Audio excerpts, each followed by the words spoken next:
Hey everyone! Welcome back to Thesaurus Thrive, the podcast where we help you supercharge your English speaking skills. I'm Lily, and I'm so excited to be here with you today. And I'm Ava. It's awesome to connect with all of you again. Lily, have you ever noticed how often we talk about what we want to do? Like, I want to travel, or I want to learn something new? All the time, Ava. It's such a natural part of conversation, isn't it? We're always thinking about the future, about what we want to achieve, big or small. But sometimes putting those thoughts into clear, natural English can be a real challenge for learners. Exactly. It's one thing to have a dream in your head, but another to confidently express it. So today, we're diving deep into how to talk about your goals in English.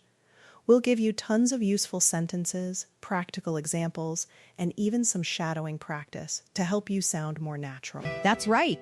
By the end of this episode, you'll feel much more comfortable discussing your aspirations, your plans, and your dreams with anyone.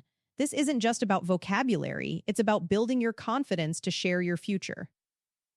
Let's kick things off with some basic yet powerful ways to state your goals. The simplest way, and one you'll hear all the time, is, "My goal is to."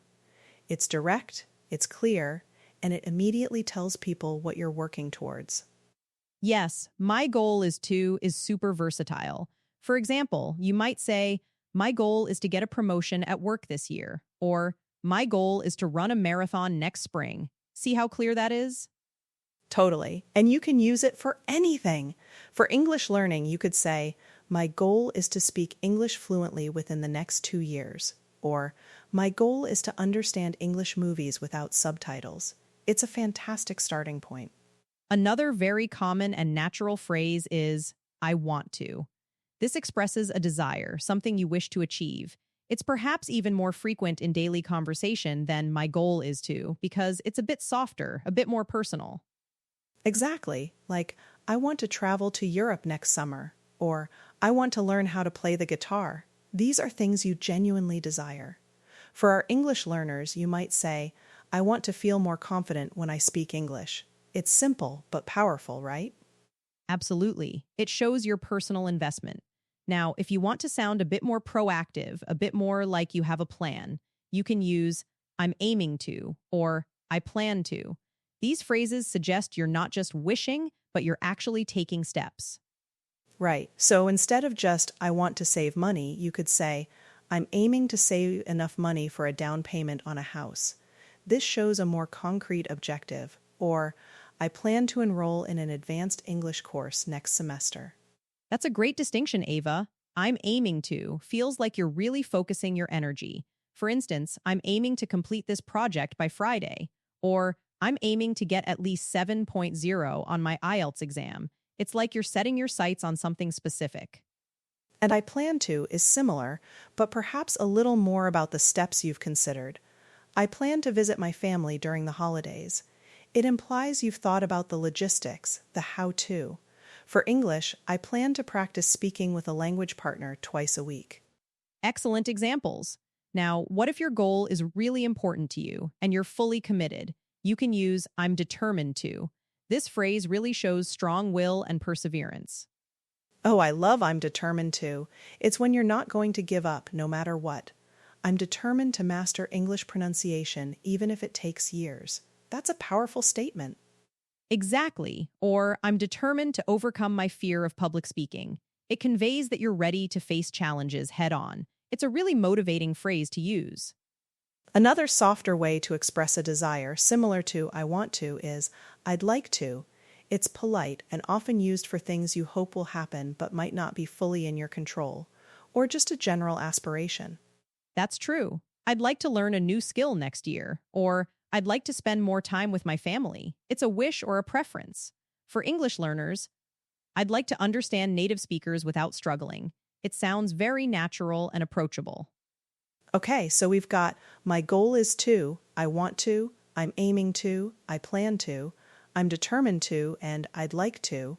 These are your core phrases for stating the goal itself. But what about when we want to talk about why these goals are important to us? Great question, Ava. Explaining the why makes your goals more relatable and understandable. A simple way to do this is it's important because This clearly states the significance. For sure. Like, improving my English is important because I want to work in an international company. Or, saving money is important because I want to buy a house in the future. It gives context, you know? Definitely. Another phrase is, I want to achieve this so I can. This connects your goal directly to the benefit or the outcome you desire. It highlights the purpose. I use this one a lot. I want to learn to code so I can build my own website. Or, I want to get a promotion so I can have more responsibility and a higher salary. It clarifies the motivation behind the goal. Precisely. And sometimes you just need a direct answer to why. You can say, the reason is, it's straightforward and effective. For example, the reason I'm studying harder is to get into a good university. Or, the reason I'm practicing my English every day is to be able to communicate confidently when I travel. Simple and clear. Okay, so we've talked about what your goals are and why they matter. Now let's talk about the how, the action steps. This is crucial, Ava. Goals are great, but action makes them real. A common way to talk about your first steps is, I'm going to start by. This indicates your initial plan. Right. I'm going to start by learning 5 new English words every day. Or, I'm going to start by researching different universities. It gives a concrete first action. It feels less overwhelming, too, starting with one thing. Totally. Another useful phrase is, I'll need to. This highlights the necessary steps or resources. I'll need to save money for my trip. Or, I'll need to find a tutor to improve my grammar. Yes, I'll need to practice speaking with native speakers to get more fluent. It shows you understand what's required. It's like you're listing out your to-do list in conversation. You got it. And if you want to emphasize that very first step, you can say, my first step is to buy a good English dictionary. Or, my first step is to create a study schedule. That's super practical for learners. My first step is to watch English videos for 15 minutes a day. It makes it feel achievable. Now, what if you're already in the middle of working towards a goal? Then you can use I'm working on. This shows ongoing effort. I'm working on improving my listening skills. Or I'm working on my presentation for next week. It's perfect for describing progress. I'm working on preparing for my job interview. Or I'm working on writing my first novel. It's a great way to update someone on your progress without having to explain everything from scratch. Okay, so we've covered stating goals, explaining why, and detailing the action steps. But let's be real, pursuing goals often comes with challenges, right? How do we talk about those in English? Oh, absolutely. It's important to acknowledge them. A good way is, it might be difficult, but this shows you're aware of the hurdles but still committed. Yes, like, it might be difficult to balance work and study, but I'm determined to succeed. Or, it might be difficult to save so much money, but I have a strict budget. Exactly. You're acknowledging the reality but not letting it stop you. Another phrase is, the biggest challenge will be. This pinpoints the main obstacle you anticipate. For English learners, this could be, the biggest challenge will be staying motivated to practice every day. Or, the biggest challenge will be understanding fast native speakers. It's honest and realistic. Totally. It shows self-awareness, and sometimes you can simply say, I anticipate some challenges, like, and then list a few. I anticipate some challenges, like finding enough time and dealing with my own self-doubt. This makes it feel very human. That's a very natural way to express it. Okay, now let's think bigger picture. What about talking about your long-term vision or what you hope to do after you achieve your current goal? Oh, this is exciting. We can use, once I achieve this, I hope to. It links your current goal to future aspirations. Once I achieve fluency in English, I hope to live and work abroad. Fantastic. Or, once I finish my degree, I hope to start my own business. It paints a picture of your future. It's really inspiring to hear people talk like this. And for a broader vision, you can say, in the future, I see myself. This paints an image of your ideal self or situation. In the future, I see myself confidently presenting in English to an international audience. I love that one. It's so vivid. In the future, I see myself traveling the world and experiencing different cultures. Or, in the future, I see myself as a successful artist. It really connects to deep desires. So we've covered a lot of ground here, right? We've got the simple statements, the reasons, the actions, the challenges, and the future vision. Now let's put some of these together with specific examples for different types of goals. This will really help you see them in action. Exactly. Let's start with a common one, career goals. Ava, what's a typical career goal someone might have? Well, many people want to advance in their current role, so they might say, "My goal is to get a promotion within the next year." Why? It's important because I want to take on more responsibility and grow professionally. How? I'm going to start by taking on extra projects and improving my leadership skills. What's the vision? In the future, I see myself leading a team and making a significant impact. That's a fantastic, comprehensive example. You used several phrases there naturally. Let's try another career goal. Maybe someone wants to switch careers entirely. Okay, so I'm determined to change my career to technology. The why? I want to achieve this so I can pursue a field I'm passionate about and have better growth opportunities.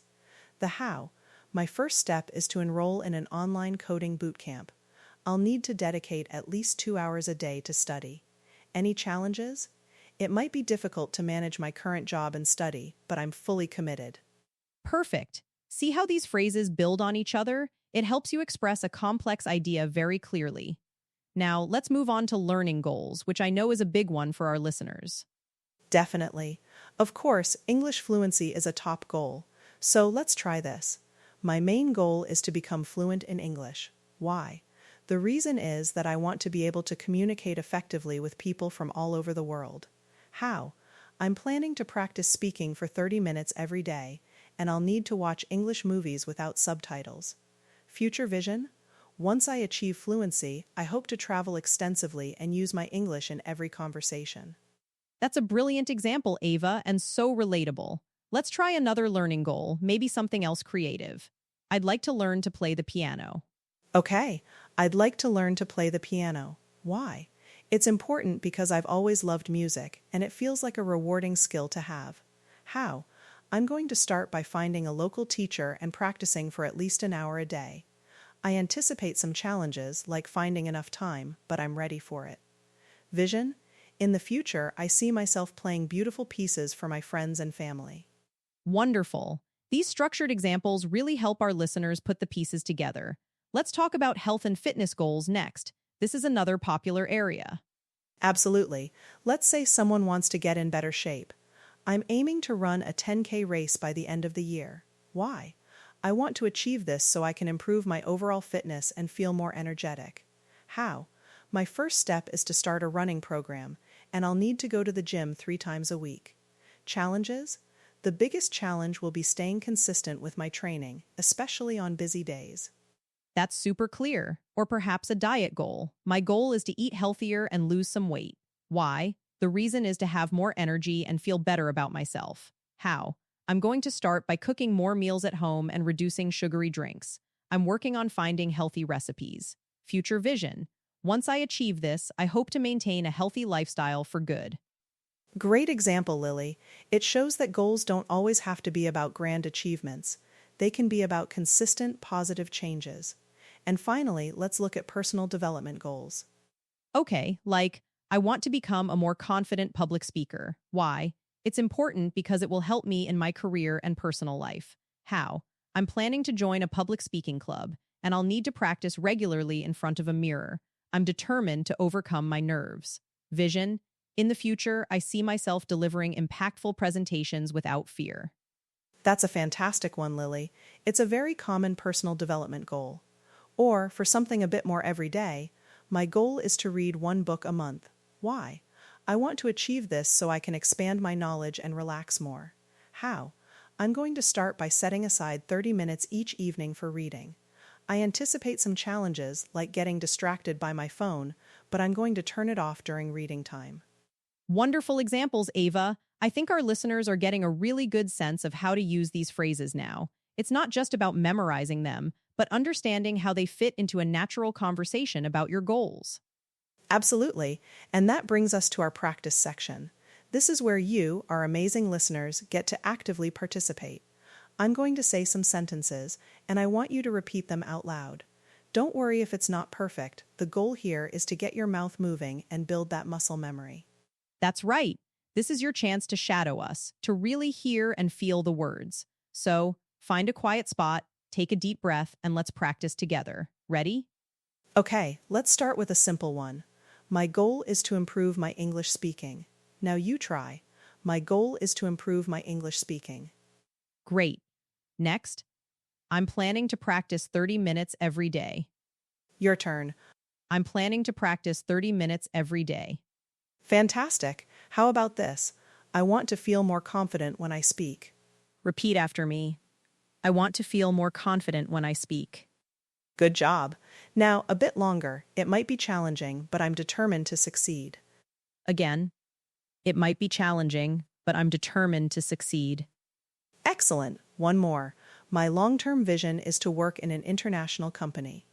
Your turn. My long-term vision is to work in an international company. You're doing great. Keep repeating these even after the podcast to really embed them into your natural speech. The more you say them, the more natural they'll feel. That's the key, repetition. Now, to show you how all these phrases can flow together in a real conversation, Lily and I are going to have a mini dialogue. We'll be talking about our own goals, so listen for the phrases we've learned today. All right, Ava, what's one big goal you're focused on right now, personally or professionally? Oh, good question, Lily. Well, professionally, my goal is to launch a new online course for English pronunciation by the end of the year. I'm really determined to make it happen. That sounds exciting. Why is that so important to you? It's important because I want to achieve this so I can help even more learners sound natural and confident, just like we talk about on the podcast. The reason is, I've seen how much pronunciation holds people back, and I want to provide a really practical solution. That's a fantastic why. So, what's your plan? How are you going about it? Well, I'm going to start by outlining all the lessons and designing the practice exercises. My first step is actually finishing the script for the introduction video this week.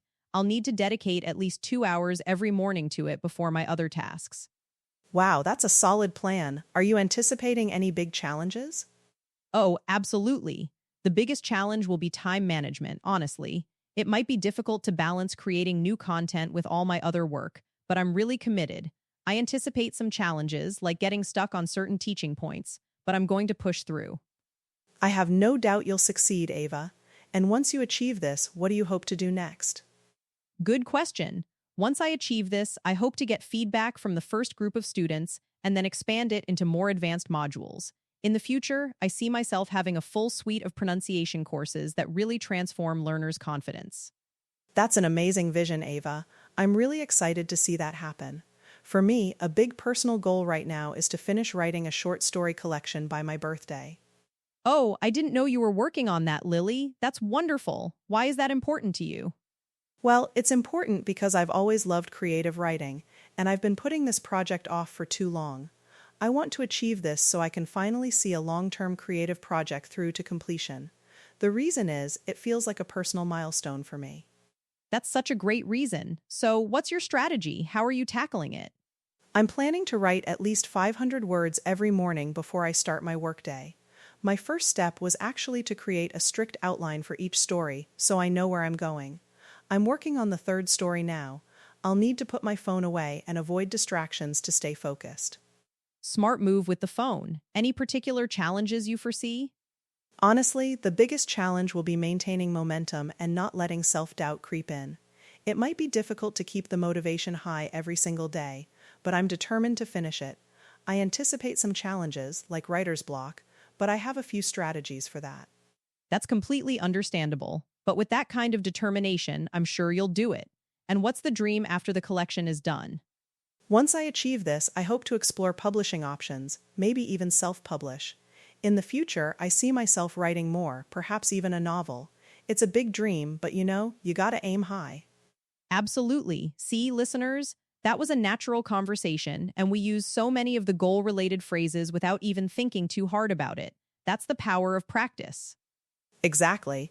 And speaking of practice, before we wrap up, we want to give you a few practical tips to help you not just talk about your goals, but actually achieve them, and crucially, improve your English along the way.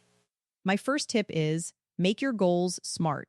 You might have heard this acronym before. It means specific, measurable, achievable, relevant, and time-bound. For example, instead of I want to improve my English, say, my goal is to have a 15-minute conversation with a native speaker about a specific topic without hesitation by the end of 3 months. That's specific and has a deadline. That's a fantastic tip, Ava. Being specific makes your goal much easier to visualize and work towards. My second tip is speak your goals out loud in English every single day. Tell a friend, tell your reflection in the mirror, or even record yourself. The more you articulate your goals in English, the more comfortable you'll become using these phrases, and the more real your goals will feel. That's a brilliant way to combine goal setting with English practice. And my third tip, and this is so important for language learners, don't be afraid to make mistakes. When you're talking about your goals, you might use the wrong tense or choose a slightly incorrect word. That's okay. The most important thing is to communicate your message. People will understand and they'll appreciate your effort. Absolutely.